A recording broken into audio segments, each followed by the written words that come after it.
La última estructura de datos relevante en Python son los diccionarios, así que va a ser el nombre de nuestro próximo archivo, diccionarios. Y al igual que un diccionario, nosotros tenemos ciertas particularidades con estas estructuras. Primeramente es notable mencionar de que son muy similares a las listas. Ambos tipos de estructuras son mutables, o sea que podemos cambiar sus valores. Ambos son dinámicos porque podemos ir agregando y quitando elementos según lo requiera nuestro programa.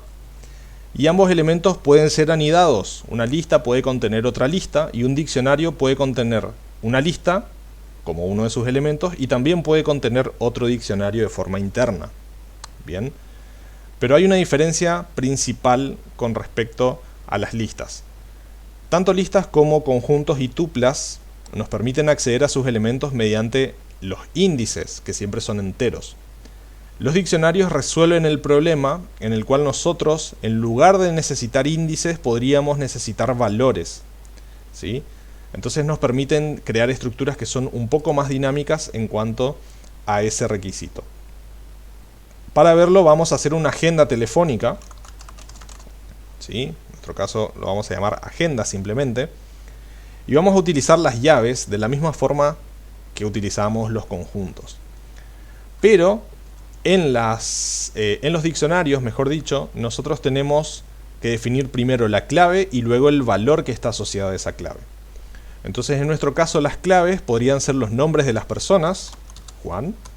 Luego ponemos 2 puntos para indicar que luego de la clave vamos a designar el valor asociado a esta clave, ¿sí? Por ejemplo 400-100. Y luego vamos a separar cada par de clave y valor con una coma para indicar el siguiente ítem.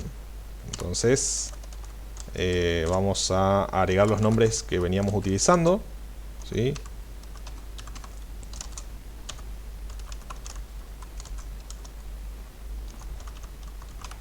Bien, de esta forma. Lo que suelen hacer muchos desarrolladores es partir esto en distintas líneas de código para que sea más legible. Entonces podríamos tener algo así. Bien. Y de esta forma entendemos exactamente cómo están relacionados los ítems en un diccionario, ¿sí? Cada ítem interno va a estar relacionado por un par, que se corresponde primero con la clave y luego de los 2 puntos indicamos el valor. Bien. Clave, valor, coma, separa el siguiente par. Clave, valor, coma, clave, valor. Muy bien. Entonces ahora si le pido a Python que me imprima mi agenda telefónica y ejecuto, vamos a ver de que tenemos justamente la misma definición de nuestro diccionario. Bien. Y la diferencia radica en lo siguiente. Si yo quiero acceder a un valor, por ejemplo necesito el número de teléfono de Carla, en vez de proporcionar, ¿sí? También usamos los corchetes, en vez de proporcionar el índice, voy a proporcionar el nombre de la clave. En este caso le estoy pidiendo a mi agenda que me devuelva el número cuya clave es Carla. Ejecuto el programa y obtenemos el número de Carla. Bien. Esa es la gracia de trabajar con los diccionarios, dado que nosotros como personas recordamos mejor o asociamos mejor los nombres o las cadenas en nuestra mente que simplemente los números sin un significado propio. También son elementos mutables, ¿sí? Puedo agregar un nuevo ítem, para lo cual voy a tener que definir un valor nuevo. Para ello voy a definir también una clave nueva. Vamos a agregar un número de teléfono para Germán, ¿sí? 103. Y ahora le voy a pedir que se imprima nuevamente la agenda. Y ahí tenemos Juan, luego Carla, luego Pedro y luego Germán. Muy bien, es así de simple para agregar un nuevo elemento a nuestro diccionario. ¿Qué pasa si queremos eliminar ahora un elemento? Antes de imprimir la lista final podemos utilizar, ¿sí?, la sentencia del, que es un acrónimo de delete o de eliminar. Y vamos a eliminar de nuestra agenda el número de Pedro. Bien, entonces estamos agregando el número de Germán y estamos eliminando de la agenda el número de Pedro. Ejecutamos y ahora tenemos los números de Juan, de Carla y de Germán. Muy bien. Entonces de estas 2 formas nosotros podemos mutar justamente nuestra estructura en forma de diccionario. También tenemos acceso a otros operadores que contamos con otras estructuras. Por ejemplo, podemos preguntarle si tenemos Sonia in agenda. Y esto, como ustedes saben, me va a devolver true o false en base a si Sonia se encuentra en mi agenda o no. En este caso, obviamente, es false porque no he registrado el número de Sonia. Y también nosotros podemos acceder solamente a uno de estos valores, ¿sí? O a uno de estos elementos. Recordemos que tenemos primero la clave y luego el valor asociado. Entonces, supongamos que quiero imprimir de mi agenda, ¿sí? Si pongo un punto tengo acceso a los métodos de mi agenda. Quiero imprimir las claves, que sería keys. Keys serían las claves. Entonces aquí abajo me devuelve una estructura que se llama dict keys, que son las claves de mi diccionario, y todas las claves, Juan, Carla y Germán. Si quisiera obtener solamente los valores, ¿sí? Utilizo values, que es el método que me va a devolver los valores, ¿sí? Y nuevamente me devuelve una estructura dict values, ¿sí? Estos métodos, si bien me devuelven estas estructuras, yo puedo convertirlos a otros tipos de estructuras utilizando su correspondiente método de conversión. Por ejemplo, antes de llamar a keys, puedo utilizar list, y esto me va a transformar el resultado de ejecutar este método en una lista. Voy a ejecutar una vez más, y fíjense que obtengo ahora sí una lista plana, exactamente como nosotros estamos acostumbrados a verla, ¿sí? Fíjense también que esta lista no se encuentra ordenada, entonces también podría utilizar en vez de list el método sorted, y ese método lo que va a hacer es me va a devolver una lista ordenada, ¿sí? Carla, Germán y Juan. Muy bien.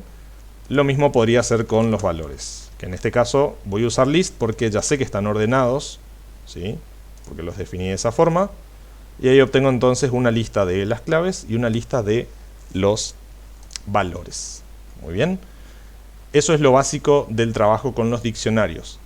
Ahora, si yo necesito recorrer todo mi diccionario para ir procesando uno a uno los ítems, voy a valerme de la estructura for, ¿sí? Y podría, por ejemplo, pedirle for i in agenda.keys. Y le voy a decir, vamos a imprimir i para ver qué obtenemos en cada iteración, ¿sí? Fíjense que nos imprime cada uno de las claves. Y si utilizo values, obviamente me va a imprimir cada uno de los valores, ¿sí? Aquí obtenemos 100, 101 y 103. Pero si necesito procesar ambos, tenemos acceso a un método que se llama items. Y el método items lo que va a hacer es, me va a devolver cada uno de los pares de ítems, ¿sí? Este sería un ítem, este sería el segundo ítem y este sería el tercer ítem. Pero para ello vamos a modificar nuestro for, porque actualmente lo que estamos haciendo es estamos depositando en i el resultado de este método, y este método me va a devolver siempre dos valores, la clave y el valor. Entonces, en lugar de utilizar solamente i, vamos a crear una segunda variable.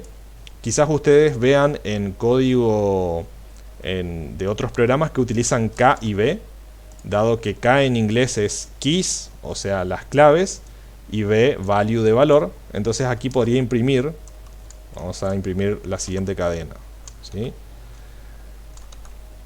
El número de teléfono de, ¿sí?